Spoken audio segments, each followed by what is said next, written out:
For others po, let's sing po muna. Okay.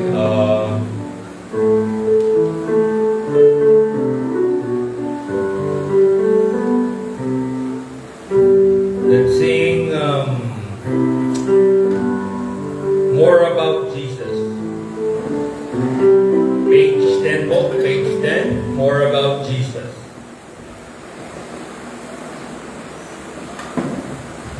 Iniling ko po na tayo po tumayong lahat as we sing for the Lord this morning.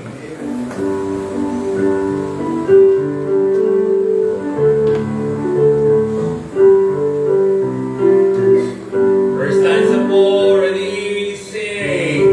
More about Jesus would I know, more of His grace to others show. More of His saving fullness see, more of His love who died for me. More about Jesus. More about Jesus.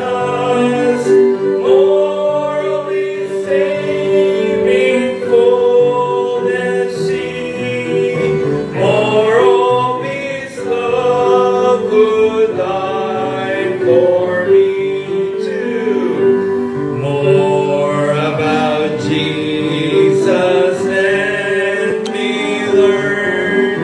More of His holy will discern. Spirit of God, my teacher be, knowing the things of Christ to me. More about Jesus. More about Jesus. More of His saving fullness see, more of His love who died for me three. More about Jesus in His Word, holy communion with my Lord, hearing His voice in every line, making each faithful saying mine. More about Jesus. More about Jesus. More of His saving fullness see, more of His love who died for me. Last verse. More about Jesus on His throne, riches in glory, all His own. More of His kingdom sure increase, more of His coming Prince of Peace. More about Jesus. More about Jesus. More of His saving fullness see, more of His love who died for me. Let's desire this today, this morning. Okay, desire natin na mas matutunan natin at makilala natin ang ating Panginoon. So, tayo po'y manalangin muna. Okay, let's pray. Lord, thanks so much po sa araw na to na binigay niyo po sa amin. Salamat po, Lord God, sa kahapon na yung mga salita na ipahayag ng mga man of God, Lord God. Lord, patuloy din po namin dinadalangin sa inyo ngayong araw na to. Lord God, please help the two preachers, Lord God, na magbabahagi po ng inyong mga salita sa amin ngayong umagang to. Lord, tulungan niyo po sana sila, paggabayan niyo po sila sa kanilang pagtuturo at sa kanilang pangunguna sa amin sa service this morning, Lord God. Lord, patuloy din po namin dinadalangin sa inyo yung bawat isa sa amin. Lord God, sana po ma-desire po namin. Please give us desire, Lord God, na makilala po kayo more, Lord God, at mas mabigyan namin, mapasaya namin kayo, mabigyan namin kayo ng ma-worship namin kayo this morning. Lord, tuloy din po namin dinadalangin sa inyo ang aming pagbabasa ng mga salita. Lord God, please help us, O Lord. Give us wisdom and revelation and talk to us always and guide us, O Lord. Maraming salamat po sa inyong kabutihan sa amin. In Jesus' name we pray. Amen. Okay, remain standing po. Isang awit pa para sa Panginoon.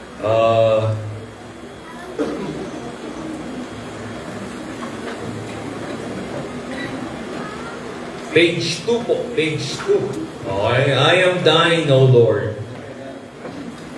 So sana po, no? Mapagtagumpayan natin kung meron man tayong conspiratory mindset. Sana maisip natin na tayo ay pagmamayari na ng Panginoon. Okay? Okay, first stanza po already. Sing. I am thine, O Lord. I have heard thy voice and it told my love to me. But I long to rise in the arms of faith and be closer drawn to thee. Draw me nearer, nearer, blessed Lord, to the cross where thou hast died. Draw me nearer, nearer, nearer, blessed Lord, to thy precious bleeding side.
nearer, blessed Lord, to thy precious bleeding side. Amen.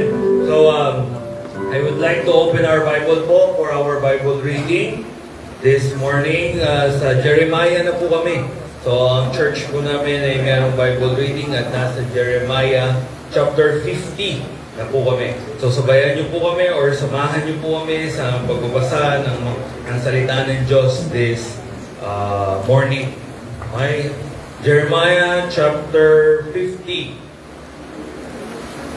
Jeremiah chapter 50 verse 1 to 1 to 46, I think. And then salitan po ang ating pagbabasa. Ako muna sa 1, kayo po sa 2. Then sabay-sabay po tayo sa last 2 verses, which is 45 and 46. Okay? Jeremiah chapter 50 verse 1. The word that the Lord spake against Babylon and against the land of Chaldeans by Jeremiah the prophet.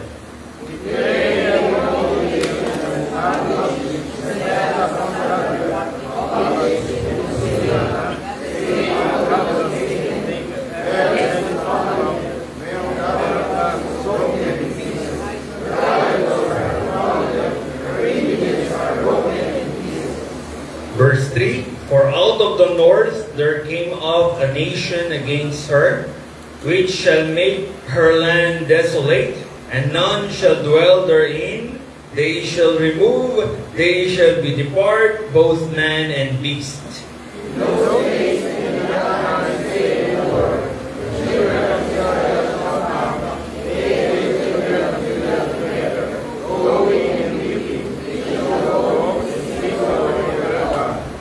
Verse 5, They shall ask the way to Zion with their faces, thitherward, saying, Come and let us join ourselves to the Lord in a perpetual covenant that shall not be forgotten.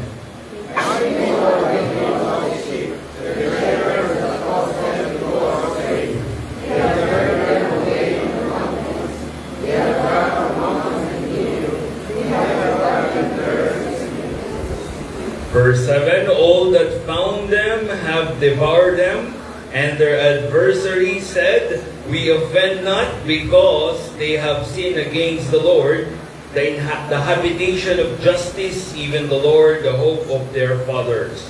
Move out of the gates of Babylon, and go forth out of the land of the Chaldeans, and be as the goats of the Verse 9, For lo, I will raise and cause to come up against Babylon an assembly of great nation from the north country. They shall set themselves in array against her, and from thence she shall be taken. Their arrow shall be as a mighty expert man, none shall return in vain.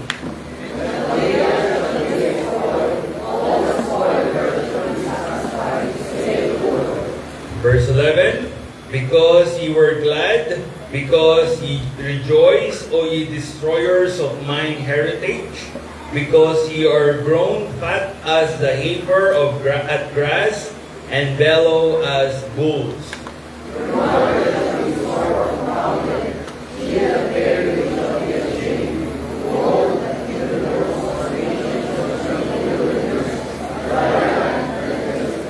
Verse 13, Because the wrath of the Lord, it shall not be inhabited, but it shall be wholly desolate. Every one that goeth by Babylon shall be astonished, and hiss at all her plagues.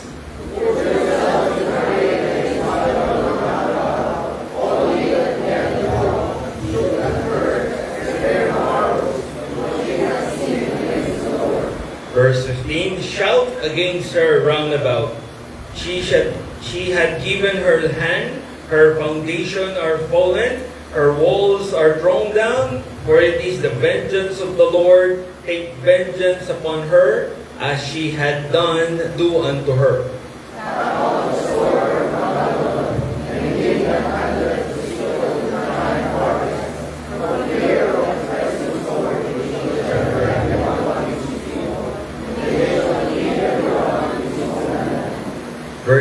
14, Israel is scattered sheep.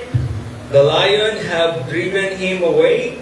First, the king of Assyria had devoured him, and last his Nebuchadnezzar, king of Babylon, had broken his bones. Therefore, thus saith the Lord of hosts, God of Israel, behold, I will punish the king of Babylon and Israel, as I have punished the king of Assyria. Verse 19, and I will bring Israel again to his habitation. He shall feed on Carmel and Bashan, and his soul shall be satisfied upon Mount Ephraim and Gilead. In those days, in the time,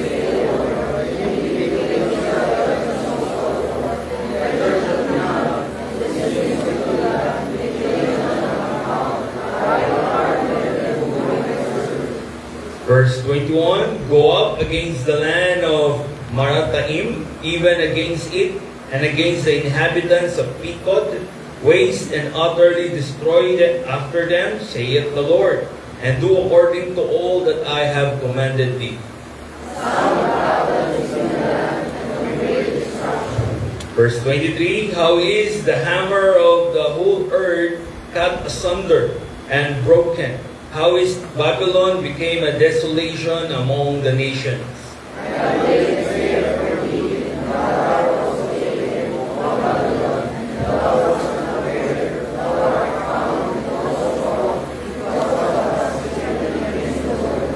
Verse 25, the Lord had opened his armory and had brought forth the weapons of his indignation, for this is the work of the Lord, God of hosts, in the land of the Chaldeans.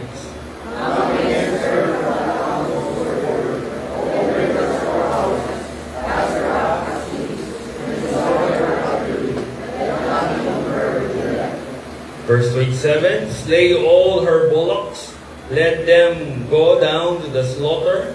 Woe unto them, for their day is come, and the time of their visitation.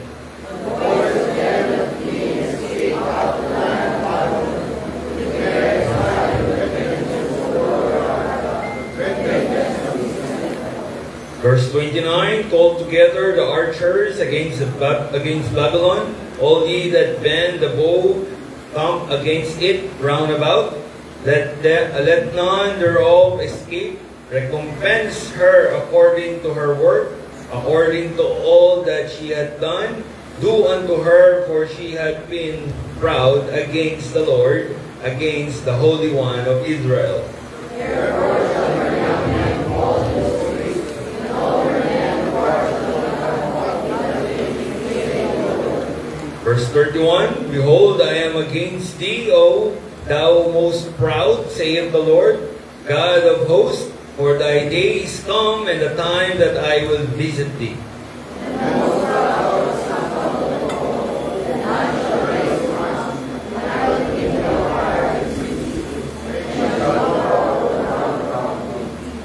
Verse 33, thus saith the Lord of hosts, the children of Israel and the children of Judah were oppressed together, and all that took them captives held them fast. They refused to let them go.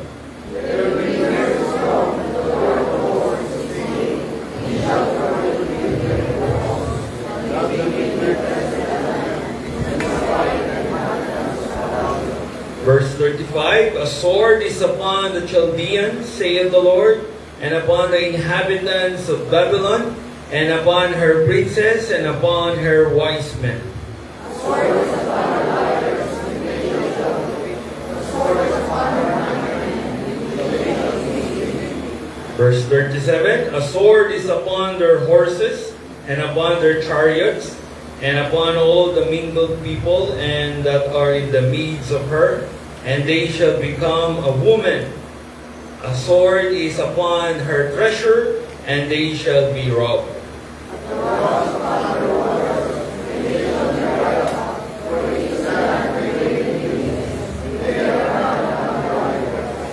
Verse 39, therefore the wild beasts of the desert will, with the wild beasts of the island, shall dwell there, and the owls shall dwell therein, and it shall be no more inhabited forever, neither shall it be dwelt in from generation to generation.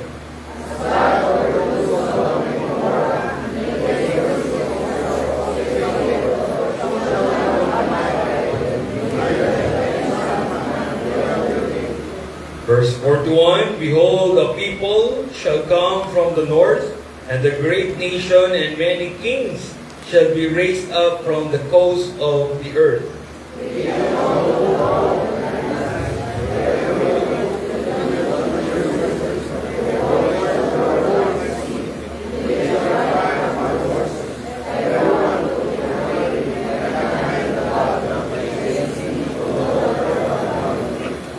Verse 43, O king of Babylon had heard the report of them, and his hands waxed feeble.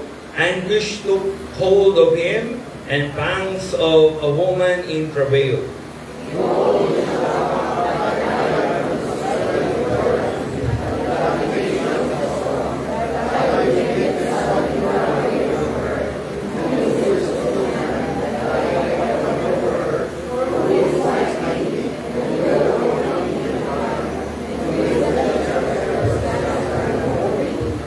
Verse 45 and 46 po, sabay-sabay po nating basahin. Ready? Read. Therefore hear ye the counsel of the Lord, that he hath taken against Babylon, and his purposes, that he had purpose against the land of the Chaldeans. Surely the least of the flock shall throw them out. Surely he shall make their habitation desolate with them. As the noise of the taking of Babylon, the earth is moved, and the cry is heard among the nations. Okay, pwede na po kayo umupo. Purihin ang Panginoon sa pagbabasa ng kanyang mga salita. Okay, so hindi na po ako masyadong mag-comment about Jeremiah chapter 50. Pero ito lang, isa lang. Jeremiah chapter 50 verse 2. Okay, so sana po this morning, okay, hayaan po natin ang ating mga puso, hayaan natin ang ating mga sarili, hayaan natin ang ating mga kaisipan na ma-establish ang standard ng Panginoon. Okay? So, ngayon po umagang to is sana hayaan natin. Kasi, ang salita po ng Diyos ay epekto lang sa mga taong naniniwala doon. Okay? Malinaw po yun na sinabi sa 1 Thessalonians chapter 2, verse 13. Ay, basahin ko muna itong Jeremiah chapter 50, verse 2. Declare ye among the nations and publish and set up a standard. Okay? Publish it and conceal not. So, yung standard ng Panginoon sana po ay ma-meet po natin ngayong umagang to. Hindi lang po ngayon, bago sa ating pang-araw-araw na buhay din. Kasi po, ang sabi nga po ng Biblia sa 1 Thessalonians chapter 2, ang salita ng Diyos ay epekto lang sa mga taong maniniwala rito. Okay? 1 Thessalonians chapter 2, verse 13, For this cause also thank we God without ceasing, because when ye receive the word of God, which ye have heard of us, ye receive it not as the word of men, but as it is in truth, the word of God, which effectually worketh also in you that believe. Okay? So kung may man maririnig man tayo na medyo tinamaan tayo sa preaching this morning, magpasalamat tayo sa Panginoon. Kasi tinatama tayo ng Panginoon. Ibig sabihin po, pag tayo po ay nasaktan sa salita ng Diyos, hindi po sa pastor ha. Sabi ng preaching kagabi, okay, sabi ng preaching kagabi, ang salita, pag meron kang hindi gusto or binabaliwala, dinispise, pag dinispise mo ang salita ng Diyos, hindi mo dinidispise ang preacher. Dinidispise mo mismo ang salita ng Diyos. The word despise means binabaliwala. Kung babaliwalain mo ang sinasabi ng preacher dito mamaya sa mga magpipreach, hindi po kami nag-usap, hindi ko alam kung ano ang ipipreach nila. Okay? So, kung tayo man po ay tatamaan, pasalamat tayo sa Panginoon. Okay?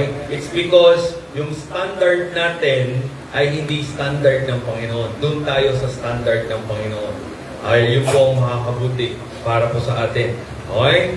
So, ilan po ang aking makukomment dahil marami pong nakapila na I believe marami pong gustong magbigay ng song offering sa atin ngayong umaga. And then meron din po tayong dalawang preacher.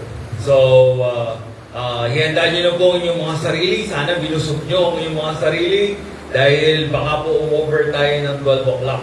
Okay, baka mag-overtime po tayo. Okay, sabi nga, konti lang yan, ngayon lang naman. Okay?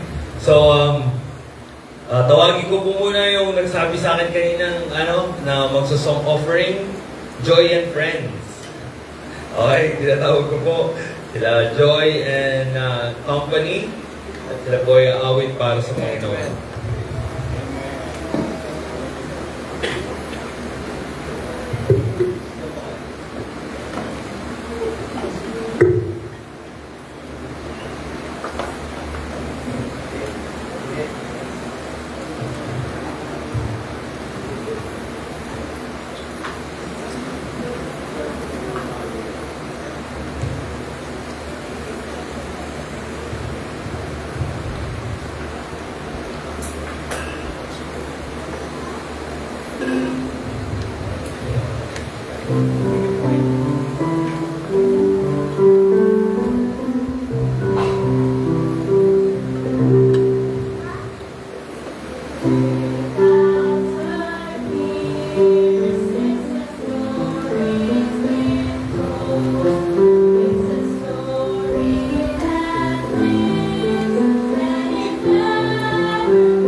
Thank you.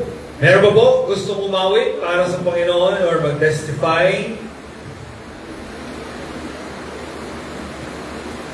Wala? Sige po, tawagin po namin yung YA po ng Heaven Bound Baptist Church. Okay? Aawit po sila para sa Panginoon.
po lahat ng Heaven Bound Baptist Church. Tayo po umawit para sa Panginoon. Patulong dun sa Tongkok, Tor, Gael, Gap, Songkok. Dito. Tayo, lahat po ng Heaven Bound Baptist Church, brethren. Tayo po umawit.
Amen. Okay. Salamat po sa Panginoon. Tayo po ay dumako na sa ating service preaching this morning. Okay, at una po nating preacher, dalawa po ang ating preacher. At una po nating preacher ngayon this morning ay galing po sa Berean Baptist Church. Okay, at pinanong si Pastor Randy Miasco po. Kanta po. Sige po.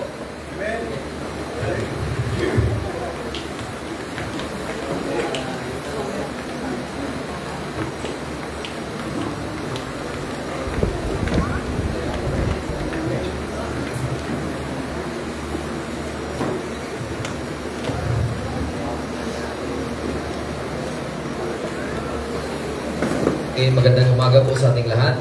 Bago po tayo makinig ng salita ng Panginoon, awit muna kami para sa Panginoon at awitin namin ang The Lord has blessed me in so many ways. So, I am thankful na nakarating po ang iba. No? Kahapon po ay may dumating at ang ibang mga Sunday ay early morning po sila at nakarating. Okay, so hindi ba niya pa? Okay, so may request po ang pianist. Ayan na. So, praise the Lord.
This world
Po, mga brethren from Berean Baptist Church, salamat sa blessing.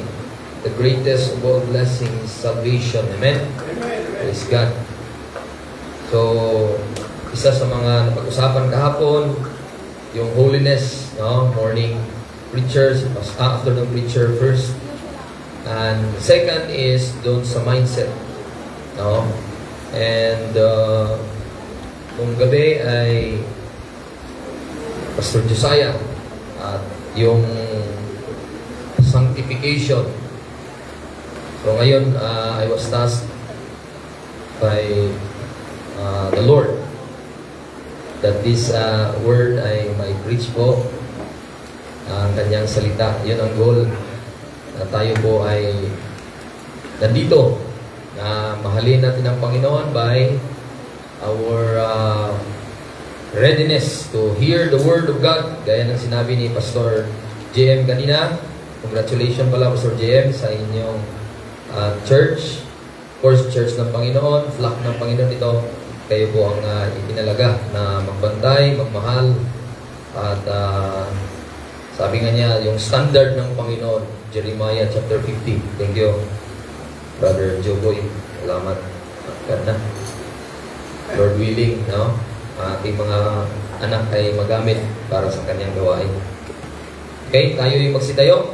At basahin natin ang Bible ulit sa Ephesians chapter, no, not Ephesians, 1 Corinthians. Okay, 1 Corinthians chapter 11. Parang wala, brad. May something to. Connected na siya.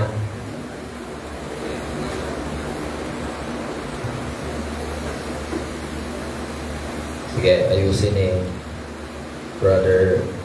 Wala pa rin.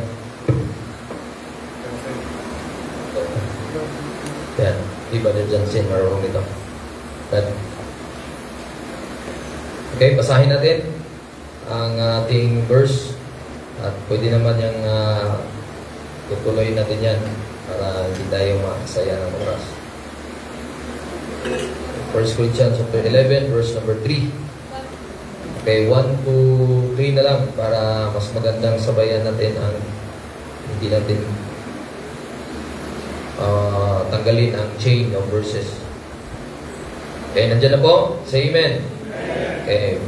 King basahin sabay-sabay. 1 Corinthians 11, 1 to 3. Ready? Basa. Ye followers of me, even as I also am of Christ.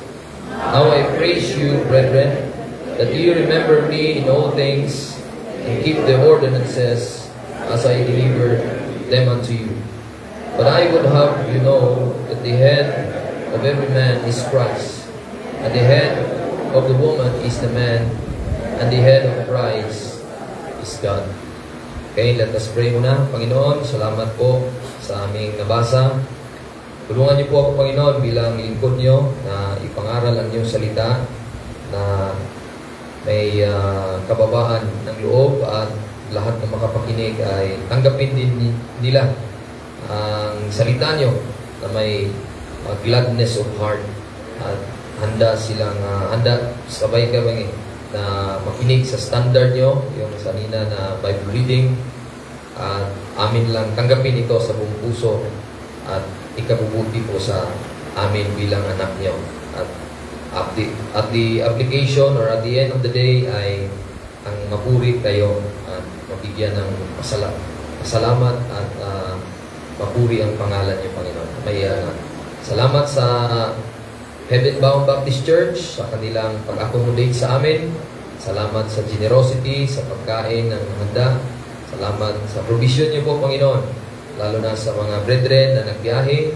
Salamat sa pag-preserve niyo po at sila po ay nakarating dito safe and sound. At kami po, Panginoon, ay magpatuloy. Kayo nawa ang magabay. In Jesus' name we pray. Amen. So, wala pa po. Ngayon ay, sige lang, tuloy lang po tayo.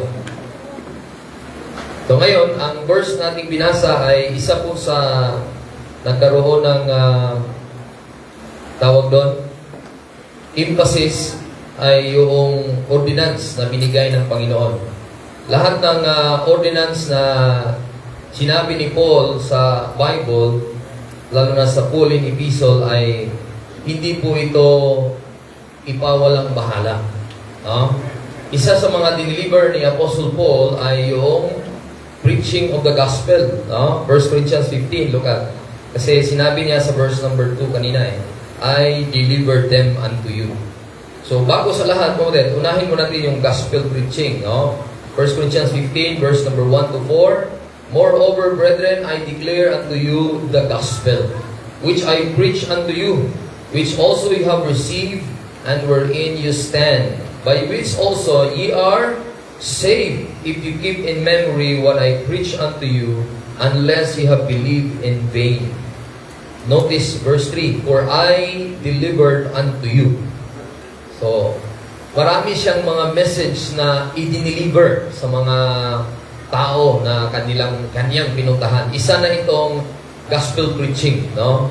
Kasi of course, secondarily, application na itong headship So, isa to sa foundation ng isang kaluluwa. Yung dineliver ni Paul sa taga-Corinth, tayo din ay recipient nito. I delivered unto you, sabi ni Paul, first of all, that which I also received, how that Christ died for our sins according to the Scriptures. So, yan ang first part, no? Then, second part, and that He was buried, and that He rose again the third day according to the Scripture. So, ang tawag dyan, mga kapatid, is complete work of Christ. No? Death of Christ, burial, and resurrection. Yun po ang pundasyon ng ating pananampalataya. Dineliver ni Apostle yan. When the Corinthians heard it, in 1 Corinthians chapter 1, verse number 1 and 2, look at 1 Corinthians chapter 1, verse 1 and 2, sabi ni Paul, called to be an apostle of Jesus Christ through the will of God, and Sosthenes our brother, verse 2, unto the church which is at Corinth, to them that are sanctified. Nung dineliver po ni Paul ang gospel preaching about the complete work of Christ, the satisfactory work of Christ, yung kasapatan na ginawa ng ating Panginoong Hesus, anak ng Diyos, nung sila ay naniwala nito, sila ay nalinis nito. Sanctified in Christ, at tinawag silang santo, called to be saints, with all that in every place call upon the name of the Lord Jesus Christ, both theirs and ours. Verse 3, grace be unto you and peace from God our Father. So, yun ang ating nakita na sinulatan ni Paul ang mga taga-Corinth. Verse 6, jump to verse 6. Then, even as the testimony of Christ was confirmed in you. Mga kapatid, once na ang tao makapakinig siya ng Ebanghelyo ng Panginoong Hesus at tanggapin niya ito at sampalatayaan niya ito sa buong puso niya, na yun ay sapat na ginawa niya ng Panginoon ay makaligtas sa kanya, ay malaman po yan through a testimony. Si Paul mismo, nalaman niya na itong mga taga-Corinth ay believers ng Panginoon kasi alam niya sinulatan niya na the testimony of Christ was confirmed in you. And tanong ko sa inyo, is the testimony of Christ confirmed in your life? So, examine kung talaga bang tayo po ay ligtas. Kasi sabi ni Paul sa 2 Corinthians chapter 13, verse number 5, inulit ni Paul sa taga-Corinto na mga taga-Corinth, please examine yourself. Diniliver niya ang unang epistle at nag-preach siya ng gospel. Then, nung pangalawang epistle, pina-examine niya ang mga taga-Corinth. Anong sabi? Verse 5, examine yourselves whether ye be in the faith. Prove your own selves. Know you not that your own selves how that Jesus Christ is in you, except ye be reprobates. So, my dear brethren or anyone who is listening today, either sa online man, examine if you are really saved. Amen? Kung talaga ba tayo ay ligtas. So that is first deliverance na dapat nating malaman. Na mayroong mensahe ni si Paul sa Corinth about the gospel preaching, the foundation of a soul. Pundasyon ng isang tao is yung kaligtasan. Then, after getting saved, tayo po ay may responsibilidad. At sabi ng verse nating binasa kanina, verse 2, back to 1 Corinthians 11, verse 2, sabi niya, there is an ordinance that I deliver them unto you. At dapat, mga kapatid, ay pakinggan natin yung ordinance na ito. Standard ng Panginoon ito. Di ba, Pastor? Yun ang binigkas ng ating pastor kanina. Hindi ko po standard ito. Hindi po standard ng mga tao ito or even sa church na sa kanilang sarili lang, member or pastor. Hindi kami nagpapastor. Hindi tayo naging umupo dyan or whatever standard we have. Ang standard ng Diyos ang ating sundin. Ano po yun? Ito po. Ang standard ng Panginoon is in verse 3. Okay? Anong sabi ng verse 3? But I would have you know. So, gusto ng Diyos na malaman natin ito. Kasi ayaw ng Diyos na maging ignorante tayo. Kasi ang tao na hindi pa niya alam, usually, yun ang nabibiktima ng kaaway. Kasi, unang-una, pag wala kang alam, wala kang panangga. Because knowledge is a weapon. Kaya nga, ang Bible is the sword. At offense natin sa kaaway. At ang Panginoon, binigyan tayo ng weapon, armor, para lahat ng gustong ibato ng kaaway, kaya nating paglabanan. Ano po yun? Yun po ang salita ng Diyos. So, kailangan po ng knowledge ang bawat isa. At ang specific na knowledge sa aking i-deliver ngayon is the knowledge of headship. For many of us, sa lahat sa atin ay nakapakinig tayo over and over again. Pero ang salita ng Diyos ay fresh palagi. Amen? Kahit pa man isang verse na yan, ulit-ulitin mong basahin, marami at marami ka pa rin matutunan. Amen? Dahil gusto ng Diyos na iulit-ulit ang mga bagay na lalo na sa kaalaman patungkol sa kanyang kalooban. Ano ang kalooban ng Diyos? Na masunod natin itong tinatawag na what is headship. Anong sabi ng verse? But I would have you know that the head of every man is Christ, and the head of the woman is the man, and the head of Christ is God. So, yung verse na yan, hatiin natin sa tatlong kategory. So, yan po ang format niya. God, then Christ, then man, then woman. So, yun po. Pero sa apat na yan, may tatlong kategory ang pag-usapan natin. Okay? Number 1, dito na tayo sa God, then over Christ. Okay? Siya po ang over, or nakita mo yung ordinance na yan, na merong role ang God, the Father, over the Son. Ano po yan? Marami pong tanong ang iba. Ngayon, pag-usapan natin gamit ng Bible. Siya mismo ang sasagot. The Bible will answer all our query, all our questions. When Paul says the head of Christ is God, he is referring to role and function within the Godhead, not denying Christ's full deity. Anong ibig sabihin? Hindi tinanggal ang pagka-Diyos ni Kristo. Pag sinabing God is over Christ, hindi ibig sabihin na wala ang pagka-Diyos ni Kristo. Anong mga verses na magbigay sa atin ng sagot? It speaks only for the order and submission sa role. Just as the man is the head of the woman without making her less human. So para bang sa second nating kategory na pag-usapan na ang man, or third na pala yan, ang man over the woman, hindi ibig sabihin, hindi na kayo tao, mga babae. No? Ganon din ang point na gustong ibigkas ng Panginoon.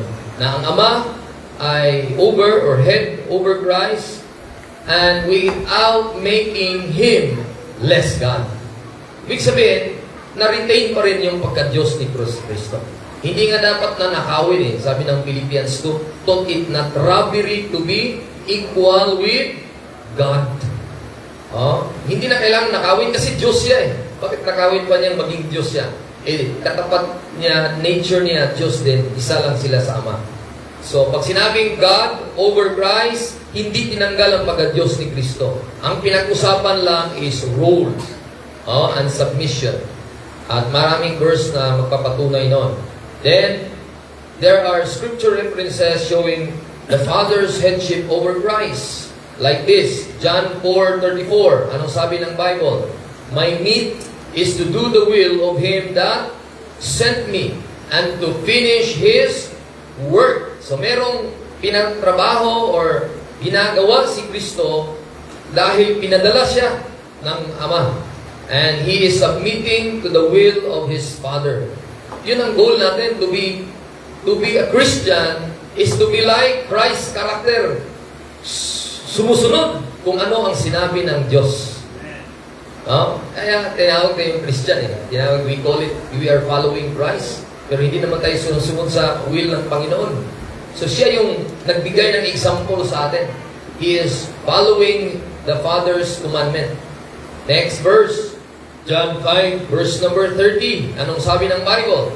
I seek not mine own will, but the will of the Father which hath sent me. So, sinong nagpadala? Ang Ama. Siya po ang nagbigay ng task na pupunta siya dito sa earth. God manifest in the flesh. So, pinadala siya dito. Next, another verse na magpatunay na role and function in a submission ng will. Hindi tinanggal ang pagka-Diyos. Is John 6:38. Ano sabi ng Bible? For I came down from heaven. Wow. Yun talaga ang tunay na Diyos. Walang nag-claim dyan. Amen? Kahit si Muhammad pa or founder ng any group of so-called religion, no one can beat or match the claim of Christ. Na ako galing sa langit mismo. What a God. Amen? What a Lord na ating sinasamba. Amen? Hindi ba kayo masaya na meron tayong Panginoon na nag-claim, galing ako sa langit. Amen? That is our Lord. That is our Savior. He is from heaven. Amen? And one time in the history of mankind, nagpunta siya dito para sa ating lahat. Amen? Praise God. Ang ganda ng kanyang layunin sa buhay. Hindi siya pumunta dito dahil gusto niyang sundin ang kanyang kalooban. Kundi gusto niyang sundin ang kalooban ng Panginoon, ang kanyang Ama. What a obedient Savior. Amen? And that's the role of the Son. That's why nagpunta siya dito. Another verse, John 14:28. My Father is greater than I. Yan. So, yung verse kanina, Christ is God is head of Christ. Yan po ang isa sa reference na the Father is greater than I. Marami pong nagtaka at sabi niya, anong ginagawa? Ba't sinasabi ng anak ito? Ibig sabihin ba, hindi talaga siya Diyos? Yan talagang mga group of people nowadays na denying the deity of Christ dahil yun mga verse hindi nila makuha. Ang pagsasabi niya, hindi ibig sabihin, hindi na siya Diyos, kundi may function lang siya. Greater in position of authority during Christ's earthly ministry, not greater in a divine nature. Kuha niyo po, Yun ang point ng Panginoon. Kasi sinabi niya din na, I and my Father are one. Eh, hindi sila contradict. Amen? Pag sinabing, my Father is greater than I, at I and my Father are one, hindi sila nag-contradict. Kundi, ang ibig sabihin ng my Father is greater than, may task siyang gagawin. At susundin niya yung task na yun. And it was given to him by the Father. 1 Corinthians 15, 27 and 28, and when all the things shall be subject unto him, then shall the Son also himself be subject unto him that put all things under him, that God may be all in all. So ang Diyos Ama mismo ang naglagay sa kanyang anak at niluklok siya sa isang posisyon na all are under him. Kaya tinawag ng anak the head of the body.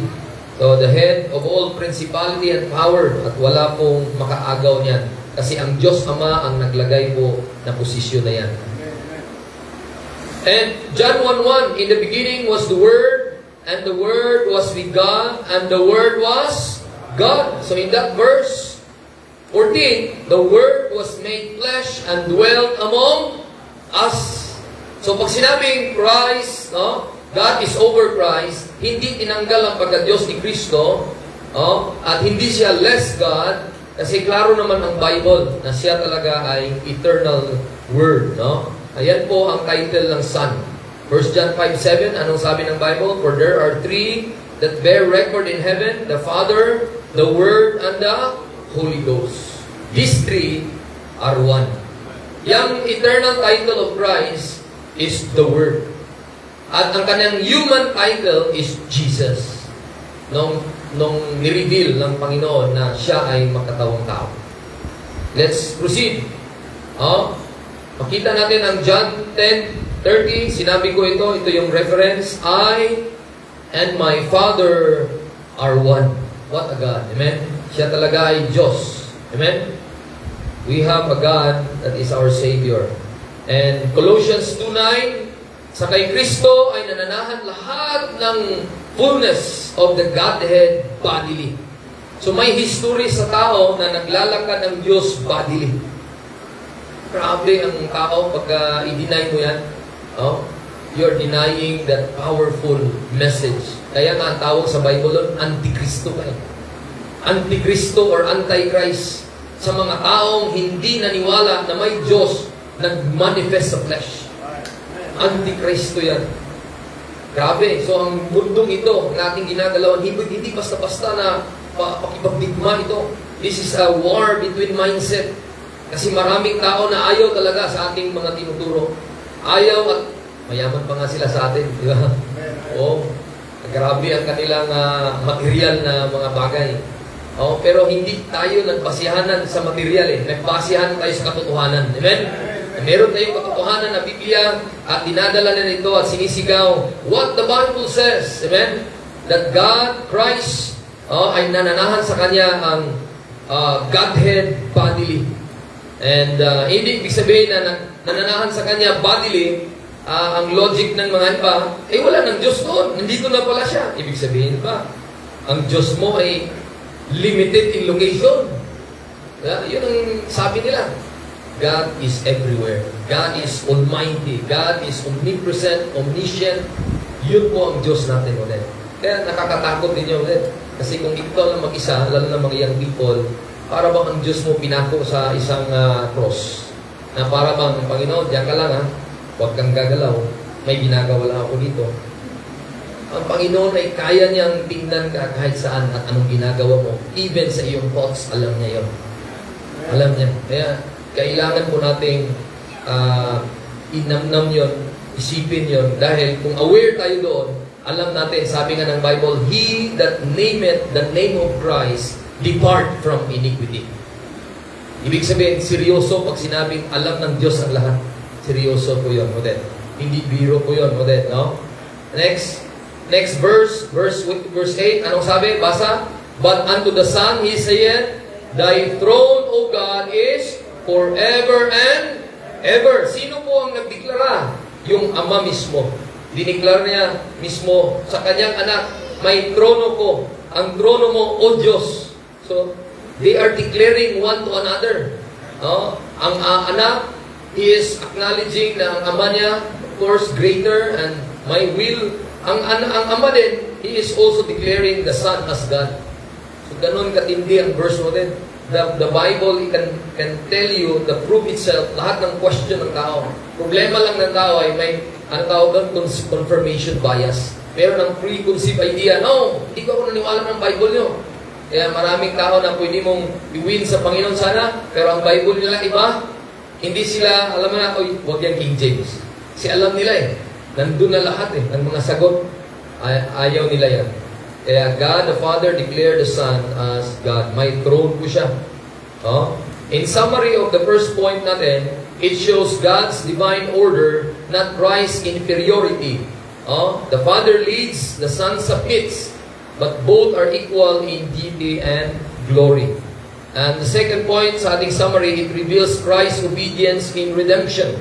Christ's submission fulfills the plan of salvation, showing a perfect unity within the Godhead.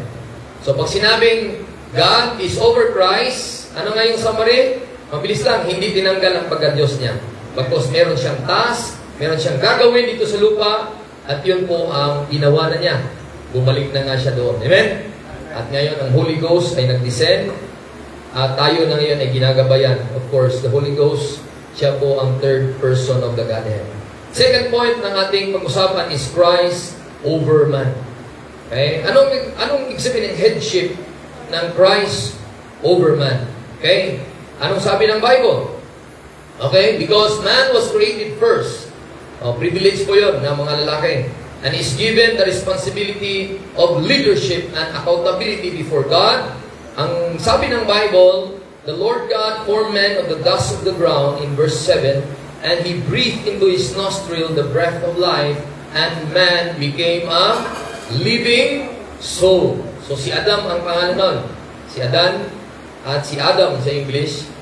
At Genesis 2:16 and 17, binigay ng Diyos ang kautusan doon sa garden at direkta.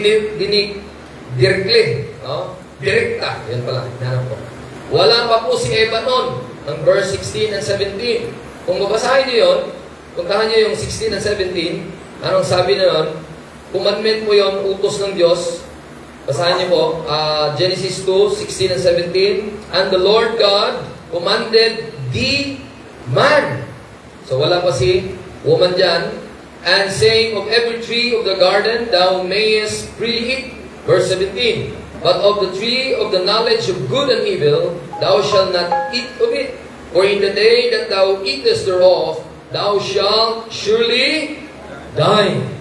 But nasasabi ko na wala po si Eva dyan. Kasi sa verse 19, verse 18 pala, and the Lord God said, it is not good that the man should be alone. Ibig sabihin, alone pa siya, lonely. Bigyan siya ng utos, wala pa yung wife niya. At nakita ng Diyos na lonely pala si Brad kung wala si sis. Mga asawang lalaki, hindi ba kayo nagpasalamat na may asawa kayong babae? Amen? Kasi kung wala si Eve sa buhay niyo, yun usapan ni Evangelist Dundon. Lonely ang buhay. Practically, of course. But if kung mawala ng wife, pastor, mauna na, lonely pa rin, hindi na dyan si Kristo.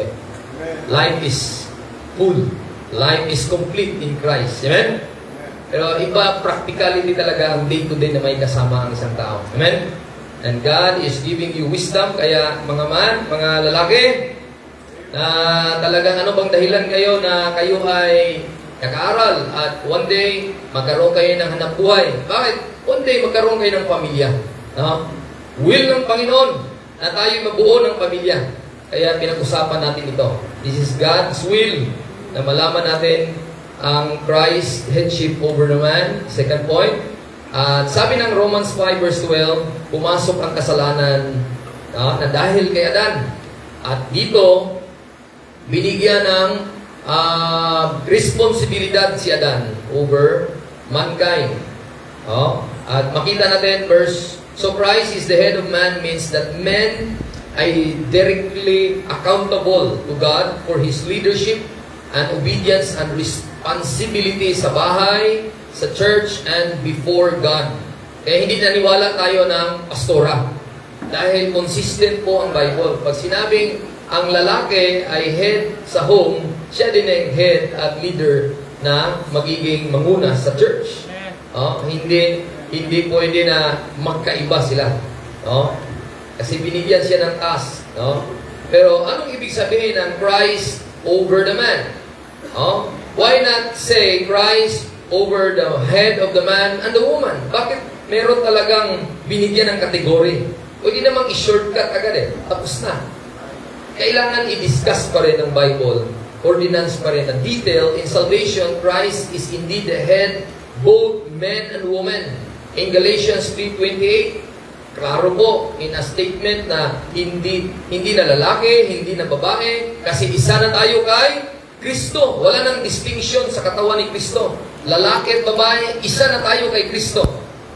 Ang babae, tinawag na title, Sons of God.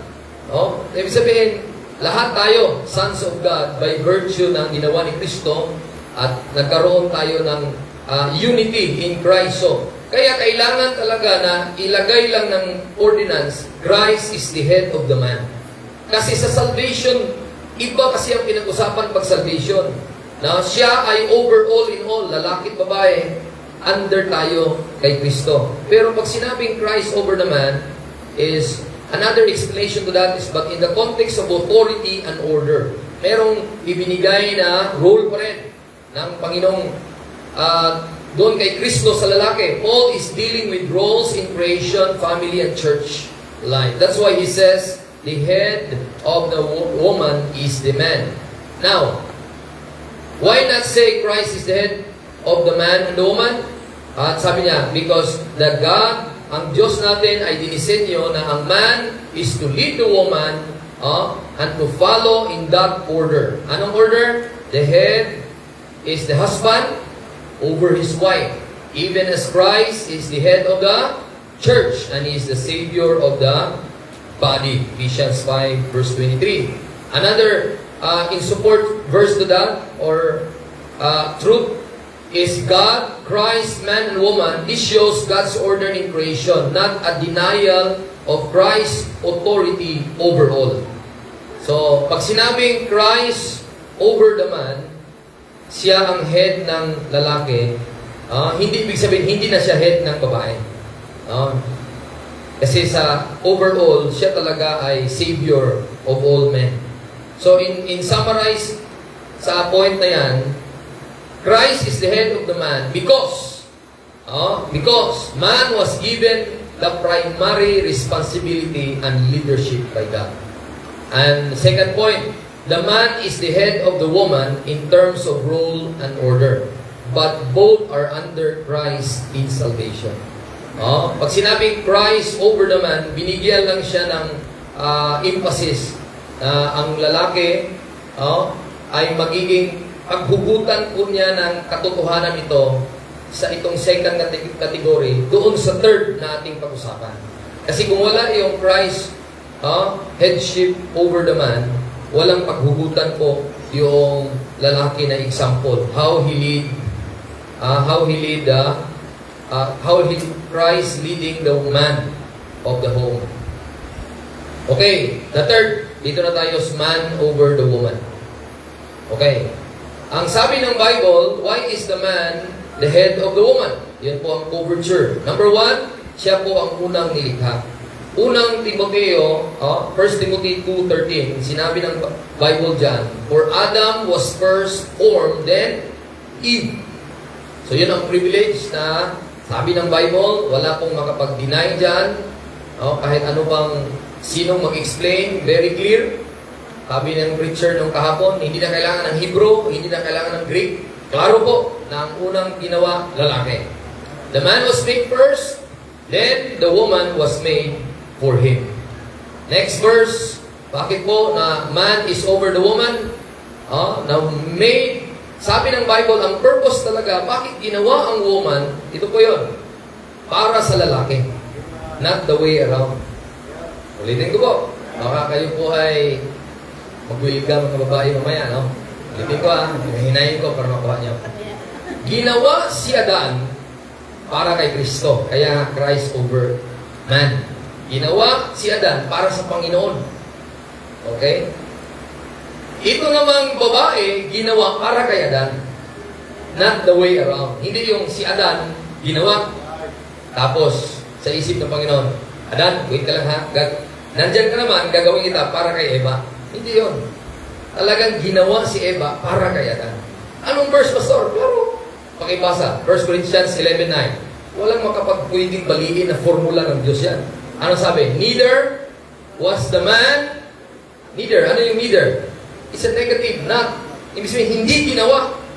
Hindi ginawa si Adan para sa kay Eva. Sino baka may question kayo dyan sa inyong heart. Pastor, ano yan, Pastor? Ibig sabihin, mga babae, huwag kayong siga na ako siga rin. Ako siga. Ako isog. Hindi pwede, asawa ko, kanya. Minsan kinupuri ko yung grammar. Mga ganon. Kahit magaling ka pa sa grammar, kahit magaling ka talaga, yan ang sabi ng Bible, hindi ang unang purpose, ginawa ang lalaki para sa iyo. Kundi ginawa ang babae para sa lalaki. Amen? You know? But the woman for the man. Alam niyo po, mga woman, dahil sa truth na yan, hindi kayo pinabayaan. Ulitin ko.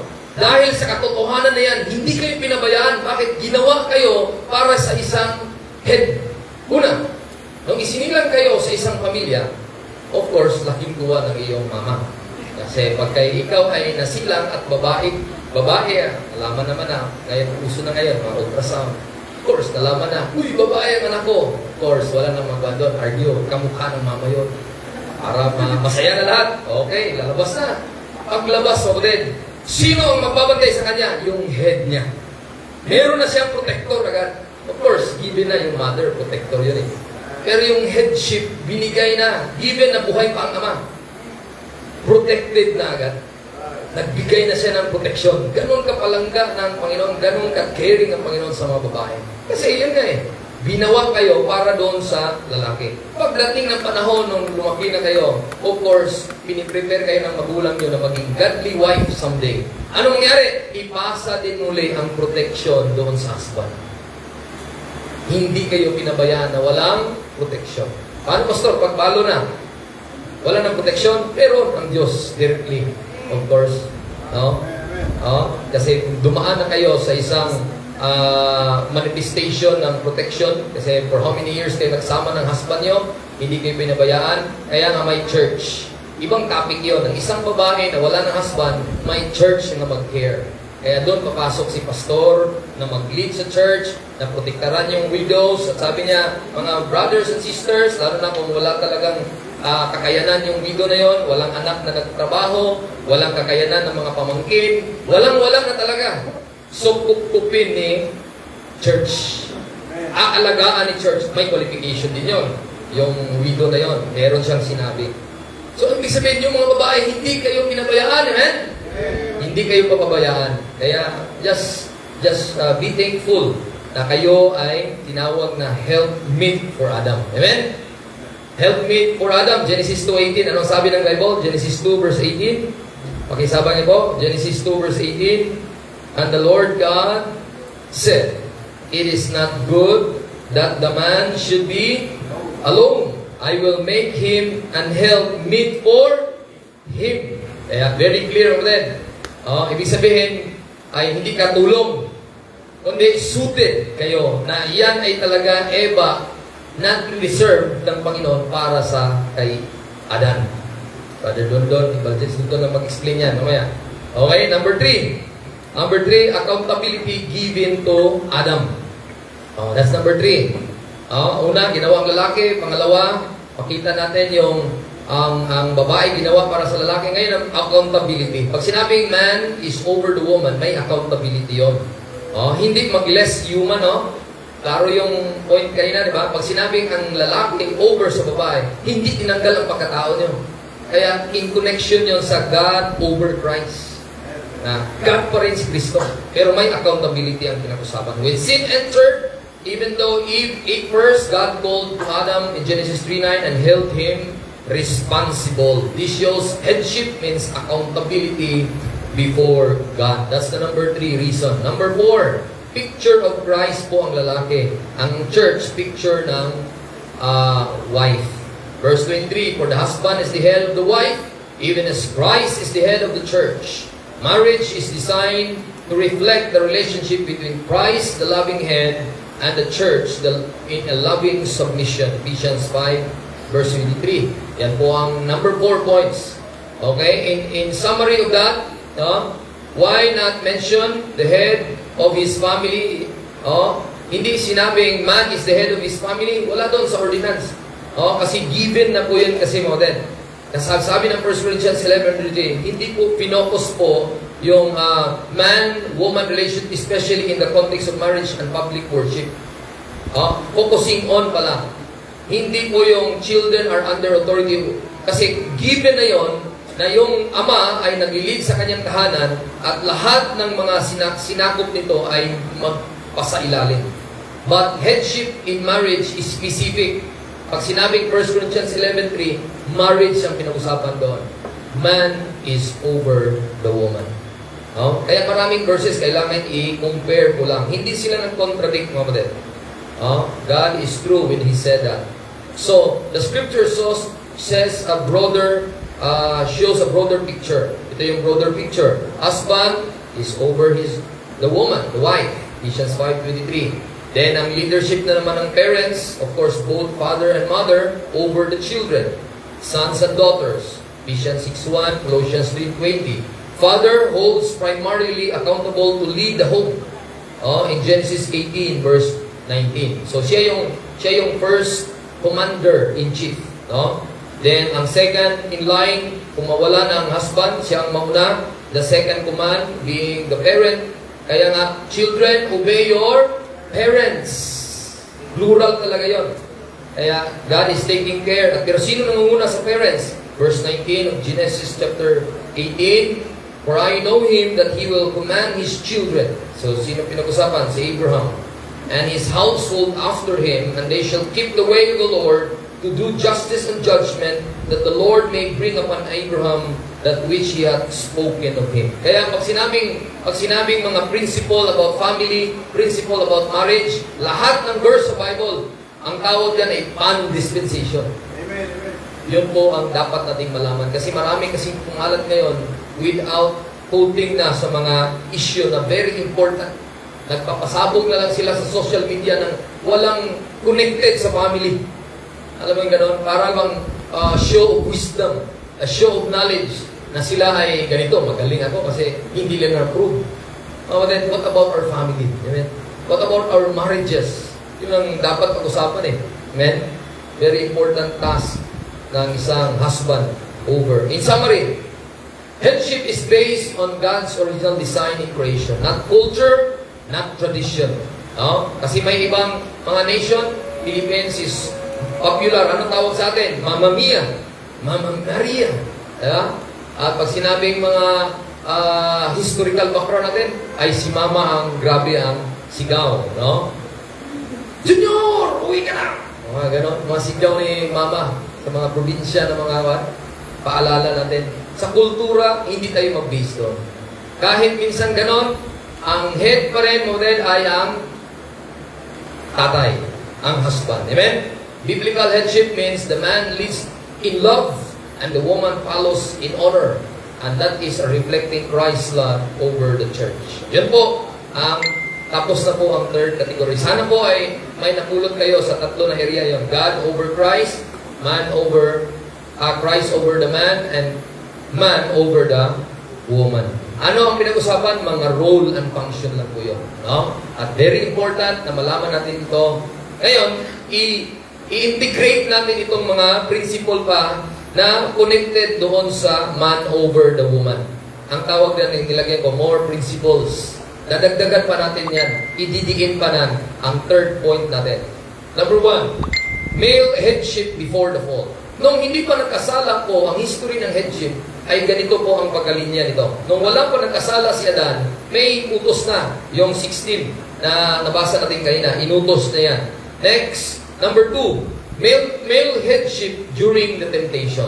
So, nung time na nagkasala si Eva, dahil siya mismo ang nilapitan ng, of course, Satan in a form of a serpent, and when the woman saw that the tree was good for food, and it was pleasant to the eyes, and a tree to be desired to make one wise, she took of the fruit thereof, and did eat, and gave also unto her husband. Ano po ang katibayan natin na kasama ng kanyang husband? Ito pong conjunction na with. Ibig sabihin, hindi po absent nung time na tinukso ng diablo si Eva. Nandyan ang husband.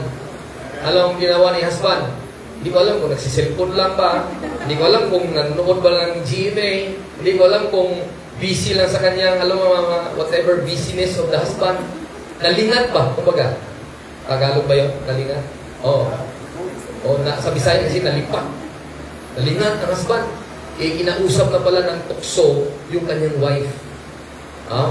Kaya palagi yan si Brother Dondon mag-illustrate na pagpunta daw sa SM, hawakan mo yung husband mo.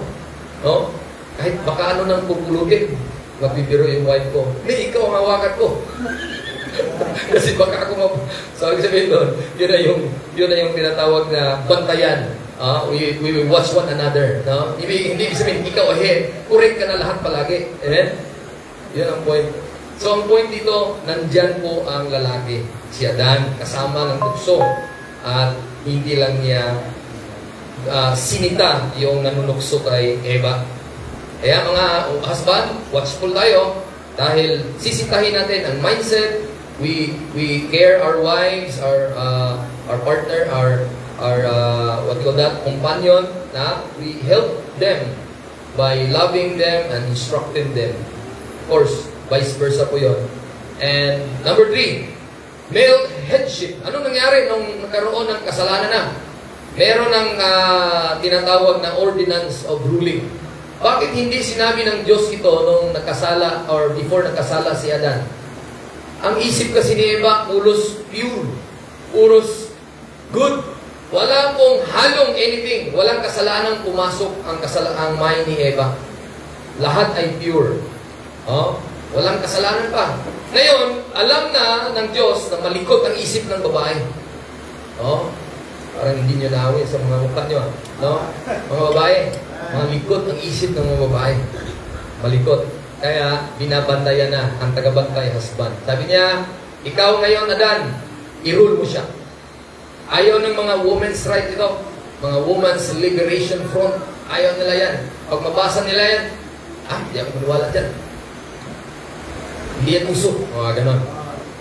So, that is conspiratorial mindset. Wala yan. Outdated na yan. Modern day na tayo. Sino nag-design ng leadership? Ang Diyos. Alam ng Diyos kung anong kapasidad ng mga babae. God gave Adam a task, the male headship after the fall, at yun po yung ruling ordinance. Number 4, husband headship over his wife.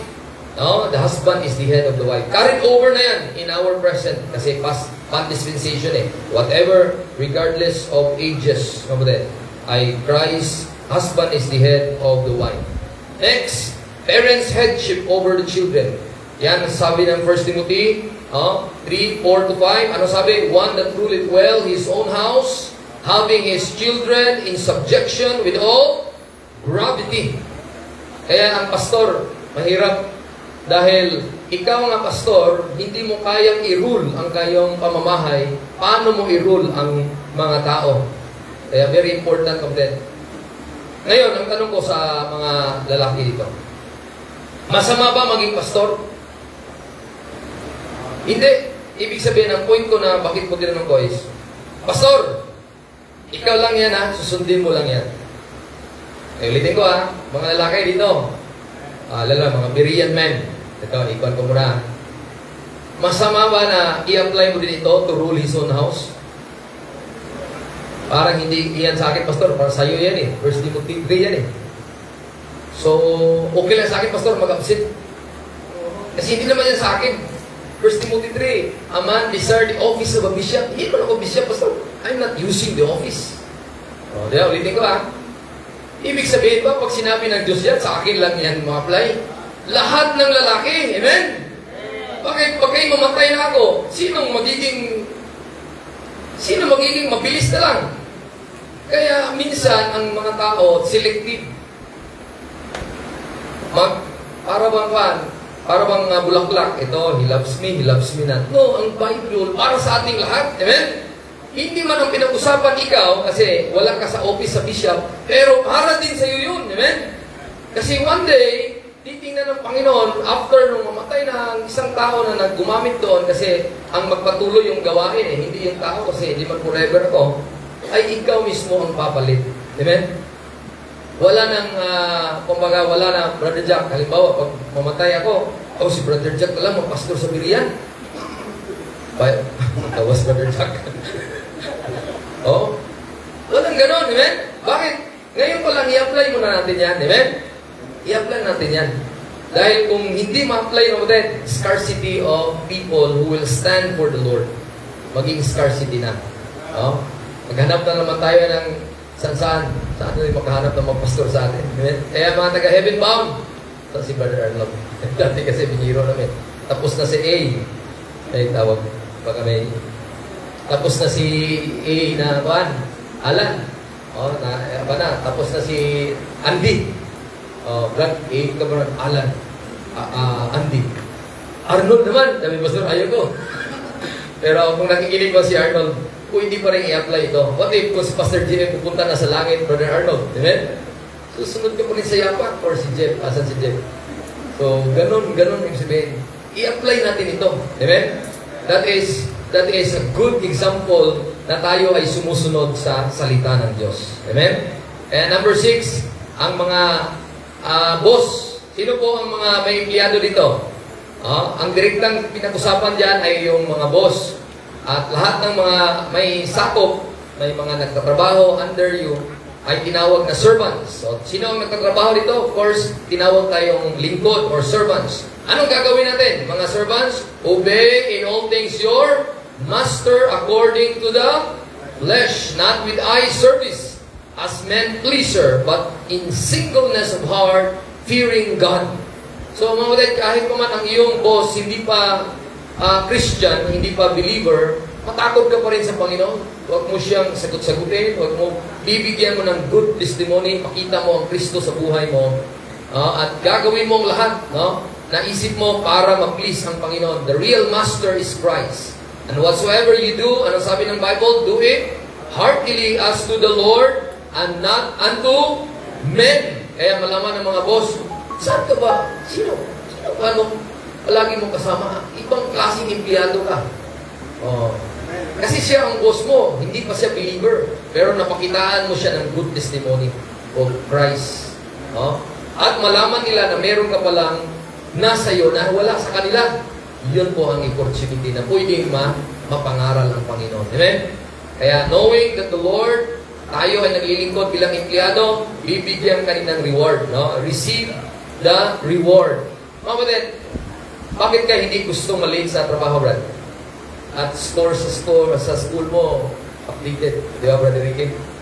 Kasi alam mo na may reward eh. Di ba? Bilang under sa isang DepEd or whoever ang boss nyo, sino man, alam niyo may mga something na mga bonuses. Kasi may mga performance ka ginawa na sobrang ganda na